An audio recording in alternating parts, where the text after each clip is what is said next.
Why does business growth feel so elusive? So many of the conversations I have with founders come to this same question. They have great products, oftentimes they have a great mission, and the audience that they do have is engaged, yet still revenue is not quite there, or maybe it is, but the profits look a little bit funny, and their luxury brand just is struggling so much to grow. In today's video, I want to discuss a few of the problems that I see the most frequently and just open up a discussion about some of the things that might be causing this strain in your business model, in your branding and marketing strategies, and also uncover and debunk some of the advice that you may be getting, which if you're in a corporate brand, if you're in a luxury institution, like thinking about the LVMHs, the Capri Holdings, and other giant houses and companies like that, those strategies could work. But for a smaller business, for a small to medium-sized enterprise, it can actually be terrible advice. My name is Tosin, and I'm the founding principal of Atelier Oluwatosin. We are a 360-degree brand consultancy who partners with small and large luxury brands to create customer experiences that help them meet their business goals and also delight the customers. Let's start with one of the biggest myths. Awareness equals growth. Time and time again, I've seen my clients or prospective clients pouring in all of their extra money into ad spend because they believe that if they can just get eyes on their product or services, people will buy. There's a little bit of truth to that. Yes, nobody is going to buy your product or service if they're simply not aware of it. However, there's a limit to how effective this is. I have found that the most frequent kink in my client sales funnels are usually conversions. People are seeing their products, or at least enough people are seeing them that they should be able to be generating strong revenue from it. However, when people are landing on their platforms, they're choosing not to buy. And until we can solve for that problem, spending all of your life savings on advertising is never going to fix the problem. Large luxury conglomerates are spending millions of dollars on awareness campaigns, and this works because they already have trust. But they're playing a different game entirely, and so the playbook is not going to apply to your business. What I've seen before when small brands try to lift this directly from the playbooks that they see from other bigger businesses is a lot of burnout, lost ROI, and frustration because the revenue isn't matching their spend or can be really inconsistent. For a small brand, resonance is of the utmost importance. Conversion should be one of the top things that you're looking for when you're setting your key performance indicators. Cost of customer acquisition is up 222% this year, and on average, brands are losing about $29 per new customer that they're acquiring. So this means that it's more expensive than ever to reach those new audiences, and yes, especially if you're just starting out, it's a necessary cost, but once they get in there, we really want to make sure that they're converting and then that those same people are coming back to purchase again and again and having such great experiences that they're referring people to you through word of mouth, through natural shares on social media, and through other organic channels. Organic reach is absolutely your friend, both when trying to acquire new customers and when trying to retarget and re-engage the same customers. I've seen so many founders see early success, get to 300K to about 1 million in revenue and then stall. And for some people watching this video, you might be feeling like, man, if I could even hit that 6-figure mark, then that would be amazing. And this advice is for you too. But even for those who have seen that early success and have passed into 6 figures or in that $500,000 to 1 million stage, but just can't scale past that, this advice is particularly relevant for your story. I found that at this stage where you've for sure found product market fit, but you just can't scale, The founder's intuition starts to clash a little bit with the lack of infrastructure and the lack of high-level strategy. Retention is poor because the brand never fully defines its value and proposition. Margins are squeezed because the pricing doesn't reflect the perceived value. And growth is really chaotic because there's no scalable brand strategy. It's usually just based off of founder-led hustle and that intuition and that gumption and that brilliance that got you here in the first place. And those things are absolutely valuable and should always be listened to and considered, but they do not negate the need for this high-level strategy, especially as things get so unwieldy that you're needing to recruit and help into your business. And those people don't all have the exact same intuition and aren't all on the same page as you.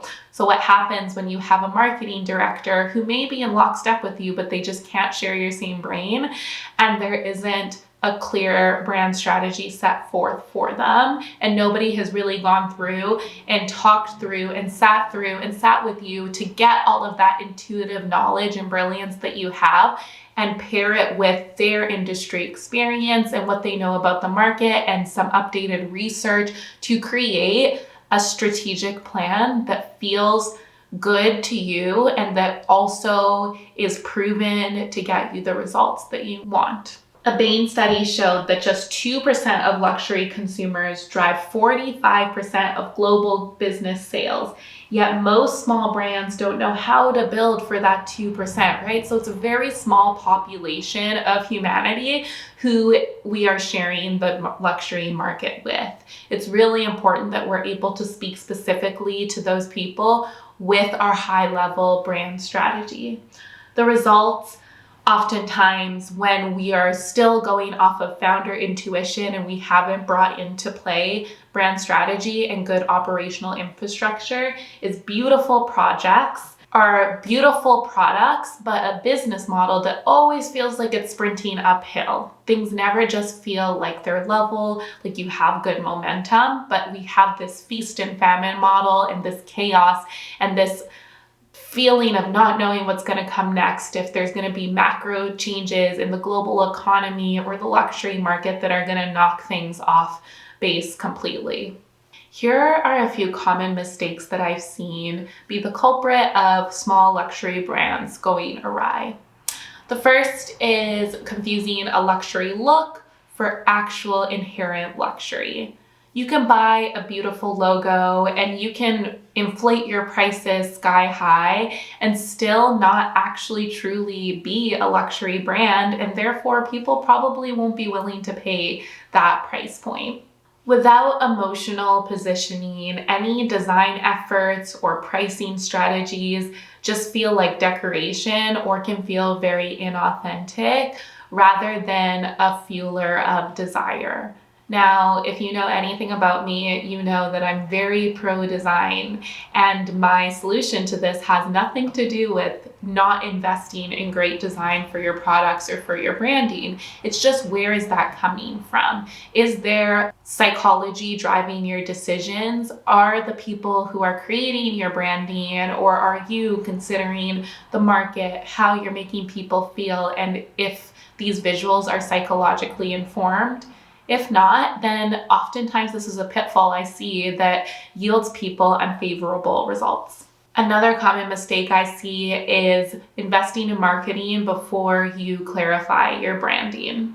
I have heard this story more than a few times from more than a few clients who have invested in SEO agencies, ad agencies, who might actually be pretty good at what they do, but they just don't see the results that they wanted from it. Perhaps they're getting more clicks or they're getting more eyes on their products or on their website because that was the promise actually of the advertising agency, but there's just some misalignment there.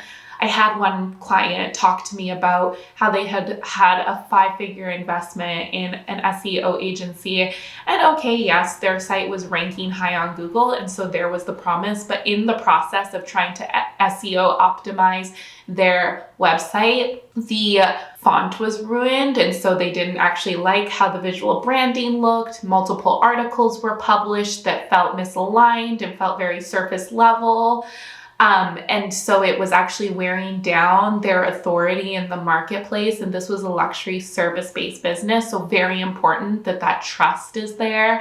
And there was a suite of other problems. And in the end, they just felt like it was very, very expensive and it wasn't even working for the purpose that they wanted it for. Yes, they were ranking more highly on Google, which functionally is the promise of SEO. But thinking back to some of the other teachings that I've shared on people buying an aspirational feeling or something greater than the function that you're providing, this is actually a great example of that. When somebody hires a search engine optimization specialist, what they're really looking for has nothing to do with ranking high on Google just for the sake of ranking highly. What they want is people to be aware of and respect their brand and consider their services. So, and thinking about the type of people that they want to work with. And so thinking all the way down the line, SEO in itself, outside of great branding and great alignment with the messaging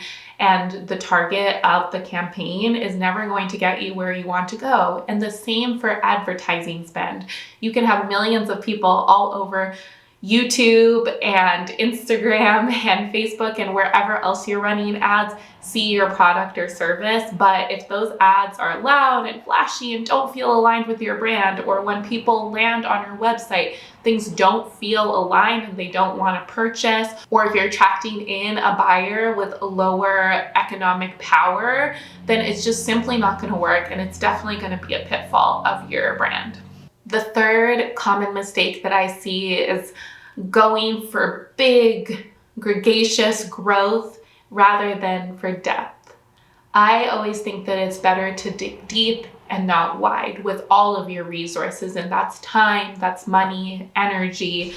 You only have so much effort, and so if you think about digging a hole, would you rather dig a wide, shallow hole or a really deep and narrow one? At first, let's dig deep and narrow, and then maybe you're going to hit some gold and you can buy some more shovels or get some more help, and you can go a little bit wider but keep that depth. Now, this metaphor is really relevant to the luxury industry because a lot of people will be looking for these PR home runs or these giant campaigns or partnerships without creating a strong LTV or lifetime value first for their customers. This usually backfires. Perhaps if you get featured in Vogue or the New York Times, you might get, so much awareness that it will cause a lift in your sales. But if your infrastructure hasn't been set up, or if people aren't having a great end-to-end experience, and this is something that I teach on more in detail in other talks, where, maybe the customer service was lacking or things were just standard, which is just not enough actually when it comes to a luxury brand, like the packaging was mediocre or the experience purchasing was exactly what you would expect from a lower price point brand, then that client is probably not going to be retained. And that big lift that you got from the PR or other big efforts is going to be fruitless in the long term. Growth without infrastructure feels really chaotic. And what we see is when too much attention comes on a brand before they're ready for it, it can actually do more harm than good. So see this growth stage that you're in right now as a blessing, an area where you're able to create this test bed, this experimentation zone, and hone the experience of buying and being a part of your brand until it's something so excellent that anybody would want to be a part of it. Once you've been getting fantastic results in a small scale, that's when you start building and growing from there. And you're going to get to a point where you can just explode, where you're going to have enough revenue, you're going to have enough financial power that then you can spend the $1 million on that huge campaign that goes worldwide global. And you know that when those eyes come on your brand, that they're going to resonate. They're going to have a great end-to-end experience. And it's going to grow your company further in the long term. So to summarize and synthesize all this information, you should be focusing on a few main things: deepening your brand resonance, designing for customer intention, aligning your pricing with your brand perception, and investing in slow, scalable infrastructure. Remember that sustainable luxury growth is not about just shouting louder, but it's about being absolutely unforgettable in the right rooms. Luxury in general isn't about scale, it's about significance. So as small luxury brands, you're actually uniquely positioned to create this intimate and prestigious experience for your buyers and for your clientele. When grounded in strategy and designed with care, small luxury brands can do things that the larger corporations and institutions actually cannot. You can move faster, you can connect deeper, and you have this fresh slate to build something that feels really soulful and special. So if to this point growth has felt confusing and elusive, like somebody has this secret that they haven't let you in on, you're not alone and you're not doing anything inherently wrong. You might have just been given the wrong roadmap and you were following it because you did the best you could with the information that you had at that time. But I hope that this additional information and this new perspective can allow you to rethink some strategies, identify any pitfalls that you might be making, and move with purpose and intention in the right direction.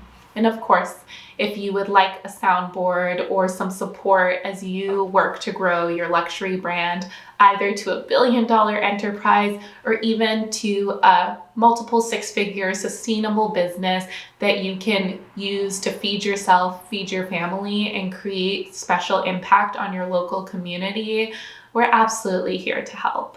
Let's design a better roadmap for you together. Feel free to continue the conversation in the comments or send us a message on our website. All the information is in the description and on our channel, and we would welcome the chance to have a great conversation with you.